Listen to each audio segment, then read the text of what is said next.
BG3 just got another hotfix. We also have some details with the studio and a potential next game that's already being worked. And if you're on the Xbox platform, there's been a ton of great news coming out these past few days. We got a lot to talk about. What's up, world? Should be back if they're researching on all things BG3. Okay, so let's just jump right into the hotfix. We'll go over some of the bigger changes there, some of the bigger fixes with that. Now, as always, they do have an opening statement here. However, this is just mostly mentioning them how they're kicking off 2024 with a sizable hotfix and handling a bunch of bugs, issues, and even blocker. They also went on here to mention that they're bringing better Mac support. So they're restructuring to ensure that future updates on Mac will arrive alongside their PC versions, signifying that there shouldn't be any more delays with that. Now, of course, they mentioned that some mods may be incompatible with the newer updates, so just be wary on that stuff. Now, there was a change here where the cross-save functionality will no longer sync modded saves, as they actually cannot be accessed by console players, seeing that majority of modded saves are going to have some type of content infrastructure being added, and you need those files to actually play that stuff. If you've dealt with any modding stuff with Skyrim or some other games, for example, there are always going to be some sort of scenario where if you don't have the content installed, you might not be able to load the actual save that has the mod to it. Now, a lot of the stuff that they go over in the highlights here is very spoiler territory. However, there's a ton of changes to multiple things if you've been experiencing stuff in certain epilogue scenarios or even different acts with certain main characters. A lot of that stuff is fixed, and they've also added some cool stuff in, some potions where they were supposed to be or not supposed to be, basically allowing you to access certain dialogue that you might have not been able to access before. There was also several instances of low resolution textures that were appearing after extended playthroughs. That has now hopefully been fixed, and a visual bug where certain doors would appear briefly when destroyed. Again, they have a decent chunk here for crashes and blockers where they fixed a lot of things related to quick loading. They also fixed the crash when changing VSync settings. There was a couple fixes for save games here. Notable ones were some modded saves that were removing condition-based auras from the modded games. There was also just a general one here where you weren't able to save your game and it was causing crash. That specifically was noted as Arrow 701. There's also some combat and rebalancing changes. One of those notable ones here is the spectral form passive is no longer hidden. A few of the other changes here are specific to NPCs, so there's a little bit of a spoiler territory there. However, some of those pertain to saving throws and a few specific instances of those seasoned enemies kind of doing weird things, or at least not what they're supposed to be doing. Now, also, ability drain will not be able to reduce target's ability below 1. Probably some issues there is going into the zeros or negatives, which computers are never very good with. They also changed the way and improved the way that legendary resistance works. It now only triggers when it is actually useful, so seemingly some unintended things happening there that are now fixed. Now, again, the gameplay section has a ton of spoiler stuff, but some big notable changes here. They fixed the elemental weapon, magic weapon, heat metal, and daylight conditions persisting on weapon after rest, which was a little bit cheesy there, being able to do that. They also fixed a big one here for multiplayer, where reconnecting to a multiplayer session would assign a player an avatar in Wither's wardrobe without taking said avatar out of the wardrobe. This one seems very rare instancy, but maybe people with mods have this issue.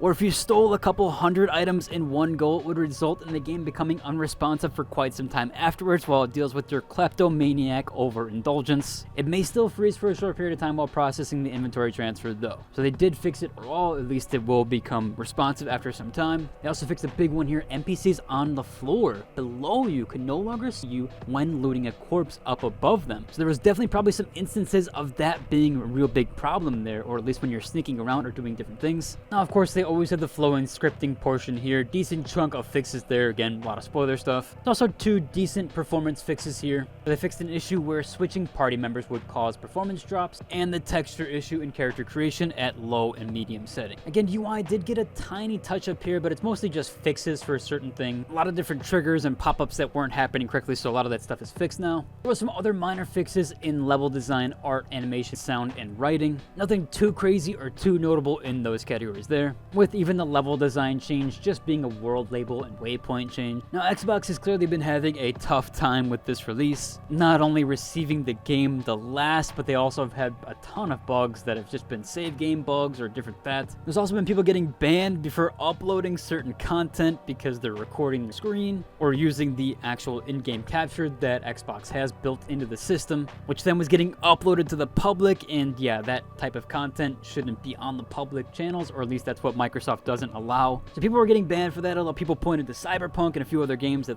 didn't have as big of an issue with it. However, with BG3 in particular, they were having that issue. However, Larian gave us a major update on that, where they went on here to say players who captured clips had been flagged on Xbox should now see their lifted. Work is ongoing and the Microsoft team is aware of the issue. And again, they prefaced here, if you wanted to clip or upload something, in the meantime, make sure you turn off that type of content, because clearly Xbox's auto detect system is a little rampant with that stuff right now. So yeah, just be aware if you are taking clips, make sure you probably have that turned off, the uploaded stuff. I do in general. I don't typically upload clips automatically when I use Xbox. I always will upload my stuff manually, so I would disable that. Now, also big for Xbox is that Microsoft has identified the cause of the save bug on Xbox, and they will be issuing a firmware update to fix it. So this seemingly wasn't even on Larian. It was literally just on Microsoft, and something with their actual firmware was causing issues there. So this definitely could have caused issues with other games, so it's cool that BG3 and Larian kind of helped Microsoft discover some issues that would fix those future games. Now, they do mention here you will be able to update your console manually on the 16th of January, or wait a week longer for the update to roll out globally. So this is an actual console update you will be receiving across the entire board for everybody. Kind of cool to see them actually get a fix out for the entire system itself that fixes a game specifically. Now, Swen has basically come out to say that he is essentially working on a new game, or at least he's working on the scripting for it and working on some of the backstory, and at least he's getting Act 1 done for it right now. He went on here to say, been a great morning after 4 months of rewriting and abandoning ideas, then revisiting them, finally figured out what Act 1 on this thing I've been working on to be. Quote me, when it's revealed to see how much of today's draft survives. I suspect a lot. He went on here to go on to say that one thing over the years is the work on abandoned drafts is never waste. Even if the drafts are terrible more than others, you'll find you can recycle your work once you find the right story for it. Now he went on further to talk about some more motivational things, about some story and creative work and kind of the whole landscape there with that.